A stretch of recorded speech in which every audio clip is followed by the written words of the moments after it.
ឲ្យតែ admin ឆ្លងកាត់ផ្លូវមួយនេះគឺ admin មានអារម្មណ៍ថាស្រស់ស្រាយខ្លាំងមែនទែនជាពិសេសគឺផ្លូវដែលកំពុងតែធ្វើដំណើរនេះពោពេញទៅដោយធម្មជាតិស្រស់បំព្រងតែម្ដងហើយយើងមើលពីចម្ងាយគឺមានភ្នំ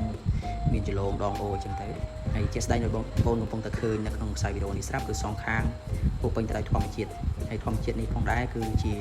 ព្រៃសងខាងផ្លូវដែលមិនមែនជាដំណាំបងប្អូនប្រជាជននោះទេគឺជាព្រៃធម្មជាតិដែលជាព្រៃដែលស្ថិតនៅតាមបណ្ដោយព្រំដែនកម្ពុជាឡាវហើយក៏ជាផ្លូវមួយឆ្ពោះទៅកាន់ទឹកជ្រោះព្រះនិមិត្តផងដែរបងប្អូនហើយថ្ងៃនេះគឺ admin ធ្វើដំណើរចេញពីភូមិអន្លង់ស្វាយឆ្ពោះទៅកាន់ទឹកដីភូមិកំពង់ព្រះអិនដែលជាភូមិមានព្រំប្រទល់ជាប់ជាមួយនឹងភូមិកំពង់សមីនិងភូមិអន្លង់ស្វាយនេះផងដែរបាននិយាយពីផ្លូវធ្វើដំណើរពីភូមិអន្លង់ស្វាយទៅកាន់ភូមិកំពង់សមីកំពង់ព្រះអិននេះគឺមួយចំនួនគឺផ្លូវកៅស៊ូហើយមួយចំនួនទៀតគឺផ្លូវលំគ្រោះក្រហមហើយបាននិយាយពីផ្លូវកៅស៊ូនេះគឺជាផ្លូវនៅលើទឹកដីខេត្តស្ទឹងត្រែងពាក់កណ្ដាលហើយនឹងព្រំប្រទល់ខេត្តព្រះវិហារពាក់កណ្ដាលដែលពាក់កណ្ដាលនោះគឺជាទឹកជ្រោះព្រះនិមិត្តដែលជារមណីយដ្ឋានមួយស្ងាត់ជ្រងំលាក់ខ្លួននៅក្នុងដងទន្លេមេគង្គ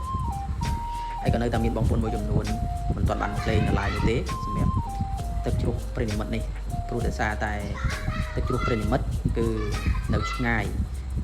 រហូតដល់ទល់ដែនតែម្ដងគឺកម្ពុជាឡាវតែម្ដងហើយទឹកជ្រោះព្រះនិមិត្តគឺជាកន្លែងកម្សាន្តដែលមានទឹកល្បាក់ខោនដែលល្បាក់ខោនហ្នឹងគឺជាទន្លេទេបងប្អូនដែលទន្លេហ្នឹងខ័ណ្ឌដោយកម្ពុជាហើយនិងឡាវផងដែរហើយសម្រាប់ផ្លូវដែល admin ធ្វើដំណើរនេះគឺមិនសូវមានផ្ទះបងប្អូនប្រជាពលរដ្ឋនៅសងខាងនោះទេបងប្អូនដោយសារតែម្ដុំនេះគឺគេហៅថាជាប្រភេទនៃចំការរបស់អ្នកភូមិអ្នកឃុំប្រារព្ធកលអញ្ចឹងអត់សូវមានមនុស្សម្នារស់នៅទេអញ្ចឹងមានតែព្រៃឈើមានតែភ្នំមានចលងដងអូអីចឹងទៅគឺអត់មានប្រជាពលរដ្ឋរស់នៅជាប់លាប់នៅទីនេះទេបងប្អូនបើ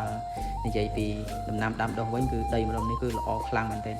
ដោយសារតែទីតាំងដីគឺលក្ខណៈជាំហើយនិយាយរួមទៅគឺជាប្រភេទដីភ្នំសម្បូរទាំងសត្វព្រៃសម្បូរទាំងព្រៃឈើផងដែរ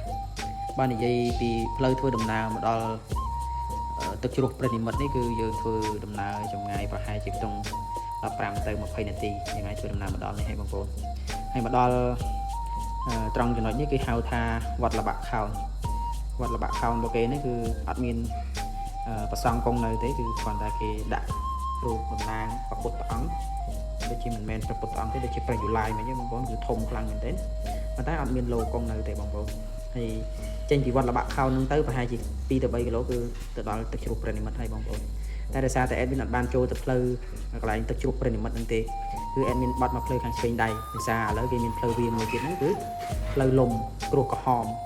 ដែលមិនមែនជាផ្លូវចូលទៅកាន់ទឹកជ្រោះព្រះនិមិត្តនោះទេគេមានផ្លូវវាមួយទៀតអញ្ចឹងណាបងប្អូនអញ្ចឹងធ្វើឲ្យវីដេអូមួយនេះមិនបានទៅដល់ទឹកជ្រោះព្រះនិមិត្តនោះទេ